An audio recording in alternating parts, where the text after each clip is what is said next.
Hi guys. അപ്പോൾ ഇന്ന് കൊഴുക്കട്ട ശനിയാഴ്ചയാണ് കേട്ടോ. അപ്പോൾ ഞാൻ വിചാരിച്ചു ഇന്ന് നമുക്ക് കുറച്ച് കൊഴുക്കട്ടയൊക്കെ ഉണ്ടാക്കിയേക്കാമെന്ന് വിചാരിച്ചു. അപ്പോൾ രാവിലെ തന്നെ ഞാൻ രാവിലെ തന്നെ എന്ന് പറഞ്ഞാൽ ഒരു 7:30 ആയപ്പോൾ കേട്ടോ. 7:30 ആയപ്പോൾ അമ്മ പള്ളിയിൽ പോയേക്കുവാണ്. ഞാൻ പിന്നെ കൊച്ചിനെ കൊണ്ട് എനിക്ക് പോകാൻ പറ്റാത്തതുകൊണ്ട് പോയിട്ടൊന്നുമില്ല. അങ്ങനെ അപ്പോൾ ഞാൻ വിചാരിച്ചു 7:30 ആയപ്പോൾ എണീറ്റ് അവളിപ്പോൾ ഉറങ്ങുക.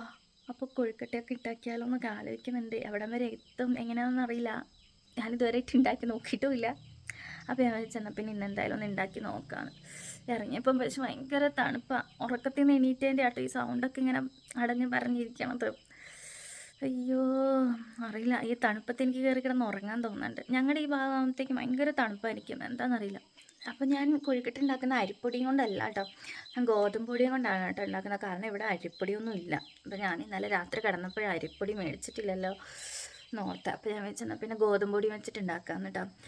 അപ്പോൾ നമുക്ക് ഒരു തട്ടിക്കൂട്ട് നമുക്ക് ഗോതമ്പ് പൊടി കൊണ്ട് ഉണ്ടാക്കാമല്ലേ. എൻ്റെ കണ്ണെനിക്കൊരു സാരമില്ല. ഓക്കെ, അപ്പോൾ നമുക്ക് വൈകണ്ട, വേഗം തന്നെ വീഡിയോയിലേക്ക് പോവാം കേട്ടോ.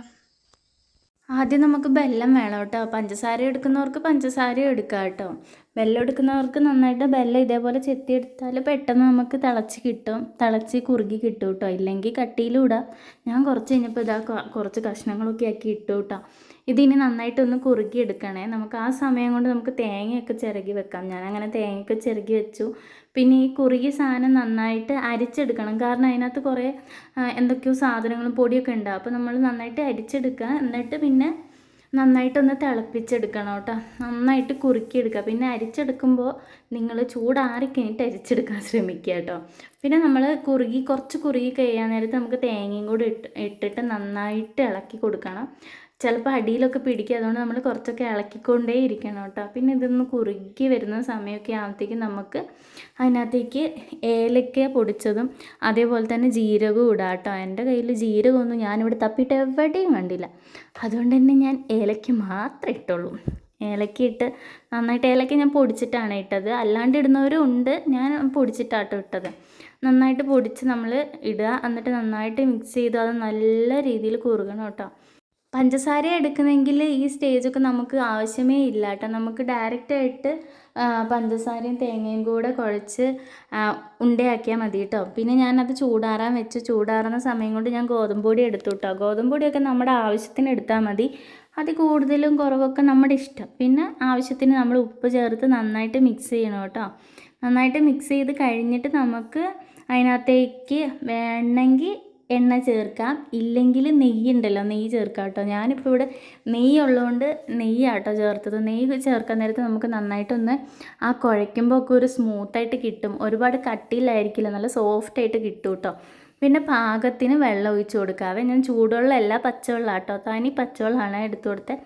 പിന്നെ ഇതേപോലെ ചെറിയ ചെറിയ ഉണ്ടയാക്കിയിട്ട് ഞാൻ കയ്യിൽ വെച്ച് ജസ്റ്റ് ഇങ്ങനെ പരത്തി കൊടുക്കുക കേട്ടോ. കട്ടി കുറഞ്ഞ ഉണ്ട നമുക്ക് ഉണ്ടാക്കണം. ഞാൻ അങ്ങനെയാട്ടോ യൂട്യൂബിൽ കണ്ടത്. അപ്പോൾ ഞാൻ നന്നായിട്ട് പരത്തി കൊടുത്തു. ആവശ്യത്തിന് പരത്തിയിട്ട് പിന്നെ അതിനകത്തേക്ക് ഞാൻ ഫില്ലിങ്സ് വെക്കുക കേട്ടോ. ഞാൻ ഉണ്ടാക്കിയ ഫില്ലിങ്സ് ഞാൻ പതിയെ വെച്ച് അതേപോലെ തന്നെ ഞാൻ ഉരുട്ടിയെടുക്കുന്നുണ്ട്. പിന്നെ നിങ്ങൾ നോക്കുമ്പോൾ ആ പാത്രത്തിൽ ചെറിയ സാധനം കാണുള്ളൂ. കാരണം വേറെ ഒന്നുമല്ല, ഞാൻ ഒരുപാട് ഉണ്ടാക്കി നോക്കിയിട്ടാണ് ലാസ്റ്റത്തെ ഒരു 2 പീസ് ഉണ്ടാക്കുന്നത് മാത്രം നിങ്ങളെ കാണിക്കാമെന്ന് വിചാരിച്ചു.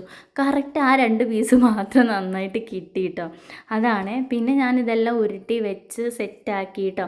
അതിൽ ചെറിയ ചെറിയ പാളിച്ചൊക്കെ വന്നു. കാരണം നൈസായതുകൊണ്ട് ചെറുതൊക്കെ പുറത്തേക്ക് കൂടെ ഒഴുകിപ്പോയി. പിന്നെ ഇതാ റെഡിയാക്കി. അങ്ങനെ ഞാൻ വെച്ചേക്കുന്ന ഇഡ്ഡലി ചെമ്പിലായിരുന്നു കേട്ടോ. നിങ്ങൾക്ക് ഇഡ്ഡലി ചെമ്പിൽ വെച്ച് വേവിക്കാം കേട്ടോ. പിന്നെ ഇതാ റെഡി കേട്ടോ. ഞാൻ അങ്ങനെ ഇരുന്ന് ആസ്വദിച്ച് കഴിക്കുകയാണ്. ഒരു ചെറിയ കട്ടിയുണ്ട്. നമ്മൾ ചൂടോടെ കഴിക്കുകയാണെങ്കിൽ കുറച്ച് നല്ല സോഫ്റ്റായിട്ട് കിട്ടും. അതേസമയം നമ്മൾ ഒരു വൈകുന്നേരത്തേക്കൊക്കെ വെക്കുകയാണ്, തണുത്ത് കഴിഞ്ഞിട്ടാണ് എങ്കിൽ നല്ല കട്ടിയായിരിക്കും കേട്ടോ. ചിലപ്പോൾ പട്ടീനെയൊക്കെ എറിഞ്ഞിട്ടുണ്ടെങ്കിൽ പട്ടിയൊക്കെ ചത്തുപോകും. അങ്ങനെയായിരിക്കും കേട്ടോ. അപ്പോൾ നിങ്ങൾ വേണമെങ്കിൽ ഒന്ന് ട്രൈ ചെയ്യാം കേട്ടോ. അത്രയേ ഉള്ളൂ.